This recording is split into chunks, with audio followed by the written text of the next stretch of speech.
नमस्कार, म नवीन भण्डारी। तपाईँ हेर्दै हुनुहुन्छ ल युनिभर्स नेपाल। आज म तपाईँलाई आफ्नो नामावली, मतदाता नामावली हेर्न तरिका सिकाउनेछु। अब लागौँ भिडियोतर्फ।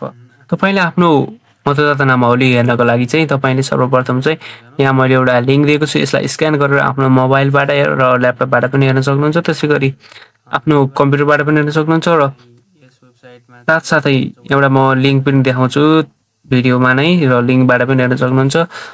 भिडियो एकदमै छोटो हुनेछ, भिडियो फलदायी पनि हुनेछ।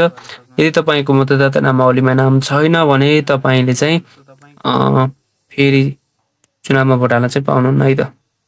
हस्, भिडियो हेर्नु होला। लिङ्क स्क्यान गरिसकेपछि तपाईँ यस्तो वेबसाइटमा आउनुहुनेछ। यहाँ चाहिँ आफ्नो विवरण हाल्न सक्नुहुन्छ। प्रदेश, जिल्ला, गाउँपालिका, वडा र मतदाता केन्द्र हाल्न सक्नुहुन्छ है त। म चाहिँ तपाईँलाई देखाउँदिनँ। यति गरिसकेपछि तपाईँले सबमिट गरेपछि यो वेबसाइटमा आउनुहुन्छ, यो वेब पेजमा आउनुहुनेछ है त। यो वेब पेजमा आएर तपाईँले चाहिँ आफ्नो नामावली हेर्न सक्नुहुन्छ। यहाँ चाहिँ टन्नै नामावली छ। तपाईँले सबैभन्दा नेट स्लो भएर चाहिँ देखिएन। टन्नै हुन्छ है त्यो नामावली चाहिँ। त्यो नामावलीमा चाहिँ तपाईँले आफ्नो नाम खोज्नुपर्ने हुन्छ।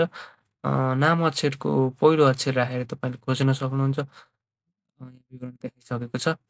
र यस्तै गरी यहाँ अमृत नेउपाने, जस्तै गरी यहाँ तपाईँको पनि नाम हुन्छ। तपाईँको आफ्नो नाम र बुवा आमाको नाम मेल खायो भने चाहिँ त्यो तपाईँको हो भनेर जान्ने है त। यहाँ एउटा सर्च पनि छ, त्यो सर्चमा गएर सर्च गर्न पनि सक्नुहुन्छ। तर यसले चाहिँ पितृ फन्ड बाहेक अरू फन्ड चाहिँ सपोर्ट गर्दैन है त। पितृ फन्ड र नेपाली फन्डमै तपाईँले सर्च गरेको हुनुपर्छ, अनि मात्र तपाईँको नाम चाहिँ सिधै देखाउन सक्छ। त्यसै गरी यहाँ छैन नाम भने तपाईँले चाहिँ आफ्नो नयाँ दर्ता गर्नुपर्ने हुन्छ, जुन चाहिँ म अर्को भिडियोमा सिकाउने नै छु। हस्, धन्यवाद। भिडियो हेर्दै गर्नुहोला।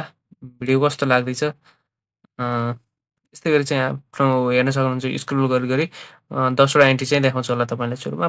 तपाईँले 100वटा जति गराएर हेर्नु चाहिँ पर्छ है। भिडियो कस्तो लाग्दैछ सल्लाह सुझाव दिन नभुल्नुहोला, कमेन्ट गर्नुहोला। यो मतदाता नामावली चाहिँ बनाउनु है अवश्य नै। युट्युबमा भिडियो जति पनि पाइन्छ। अब फागुन 21 गतेलाई भोट हाल्ने हो भने कार्तिक 30 गतिभित्र चाहिँ यो बनाउनु पर्ने हुन्छ।